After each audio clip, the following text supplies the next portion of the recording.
Comment section में एक सवाल आया था। रत्नेश प्रताप जी हैं, उन्होंने पूछा था कि पीएम आवास की एक डिस्प्यूटेड लिस्ट आई है, वह क्या है। तो मुझे लगा कि इस पर बात करनी चाहिए। तो सीधे सीधे आप ये समझें, जो डिस्प्यूट होता है, डिस्प्यूट का मतलब होता है विवादित। जब एक ही स्थिति पर दो लोगों की अलग अलग राय बन रही हो, तब वो डिस्प्यूटेड हो जाता है। प्रधानमंत्री आवास योजना की स्थायी प्रतीक्षा सूची बनाने से पहले कहीं कहीं पे डिस्प्यूटेड आवास सूची भेजी गई है पीएम आवास योजना की। डिस्प्यूटेड सूची आई कहां से है, ये चीज आपको समझने की आवश्यकता है और जानकारी भी होनी चाहिए। जैसे सर्वेयर के द्वारा जो आवास प्लस पे सर्वे किया गया, वो डाटा सेव हो गया आवास प्लस सर्वे ऐप पर। उसके बाद में फिर चेकर के द्वारा उसका सत्यापन किया गया। दो सत्यापन हो गए, एक तो सर्वे, दूसरा सत्यापन। लेकिन कुछ लाभार्थियों पर दोनों लोगों की राय अलग रही है। जो सर्वेयर ने डाटा फीड किया, उसके विपरीत आवास प्लस सर्वे ऐप पे ही चेकर को जो सूची उपलब्ध कराई गई थी, उन्होंने भी डाटा फीड किया। एक चीज सबसे रोचक यह है कि इसमें डाटा अपलोड होने के बाद में फिर कोई रिकॉर्ड नहीं दिखा आवास प्लस ऐप पर। जो सर्वे ने डाटा कर दिया, वो डाटा जैसे ही अपलोड किया, सारा डाटा अदृश्य हो गया, किसी को दिखाई नहीं देता। फिर एक सूची भेजी गई चेकर को पुनः सत्यापन करने के लिए।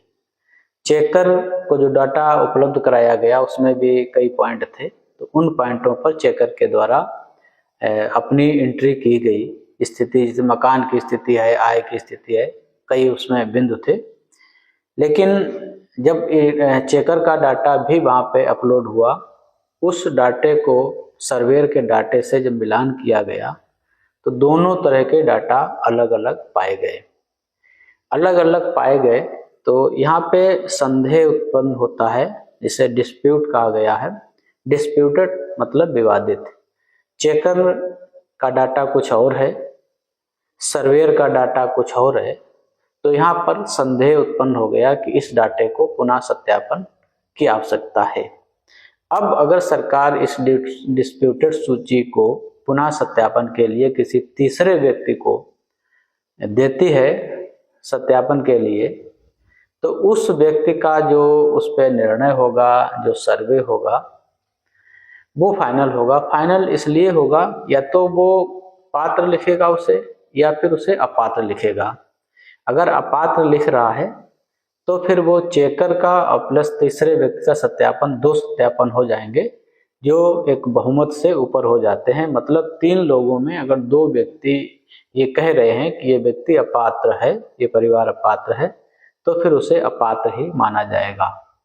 अगर तीसरे ने, सर्वेयर ने जो डाटा एंट्री किया है, उसके डाटे के हिसाब से उसका डाटा जा रहा है, तब फिर ये माना जाएगा वह व्यक्ति पात्र हो गया है। तो ऐसी स्थिति जहाँ भी उत्पन्न होगी, तो हमें लगता है जहाँ सूची आई है फिलहाल यहाँ हमारे कन्नौज में, अभी ऐसा कुछ नहीं कहा गया है कि सूची कौन सी डिस्प्यूटेड सूची आई है। हाँ, उन लोगों की जरूर सूची आई है जिनके जॉब कार्ड नहीं बने थे, और उसमें भी कुछ लोगों ने हमारे पास फ़ोन किया जो हमसे परिचित हैं कि हमारा नाम सूची में नहीं आया। और गांव के अंदर जो ग्राम प्रधान होते हैं, रोजगार सेवक होते हैं या अन्य व्यक्ति होते हैं, बहुत सारी तरह की भ्रामक जानकारियां फैलाते रहते हैं, और सरकार इसीलिए इस सारे डाटा को गोपनीय रखे हुए है, कोई भी डाटा स्पष्ट नहीं करता है।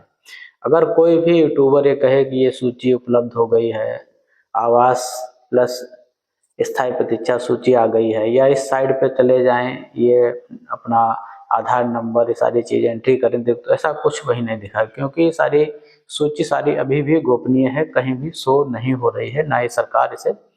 क्योंकि अगर कहीं ये सूची लीक हो गई तो फिर उसी सूची को लेकर लोग जो ठग टाइप के हैं, पैसे वसूलने वाले लोग हैं, चाहे वो सरकारी सिस्टम से जुड़े हों या दलाली करते हों, ऐसे लोग सक्रिय हो जाएंगे, तो वो लोगों को ठगने का भी काम करने लगेंगे। एक जगह ऐसा ही मामला भी आया है कि एक जगह लोगों ने सूची दिखाकर लोगों से ठगी कर ली कि हमने तुम्हारा आवास सूची में नाम सम्मिलित करा दिया है, या ये फाइनल सूची है, तुम्हारा नाम इस सूची में आ गया है, अब तुम्हें आवास मिल जाएगा, इसके लिए तुम्हें इतने पैसे जमा करने होंगे। तो इस तरह से बहुत सारे लोग यहाँ सक्रिय हैं, गलत मानसिकता वाले, तो किसी के भी भ्रम में ना रहें। और एक चीज़ और बता दें, जैसे जिन लोगों के जॉब कार्ड नहीं बने थे, उनकी सूची आई है जॉब कार्ड बनाने के लिए। वहीं प्रधानों ने कुछ जगह ये अफवाह फैला दी कि जिनके नाम नहीं आए हैं उनके नाम काट दिए गए हैं, उन्हें अपात्र कर दिया गया है।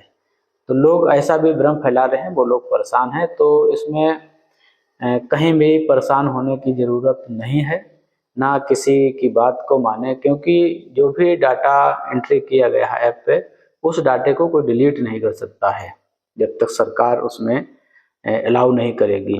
हाँ, टिप्पणियाँ जो भी डाटा एंट्री किया गया उसमें जैसे चेकर के द्वारा उसे मौका दिया गया था, तो वो उसे सही से दोबारा बदल सकता था, सर्वेयर उसमें दोबारा कुछ नहीं कर सकता था, और ना ही सूची सार्वजनिक रूप से उपलब्ध है जिससे कुछ कहा जा सके। तो ऐसा भी मन में भ्रम ना लाएं।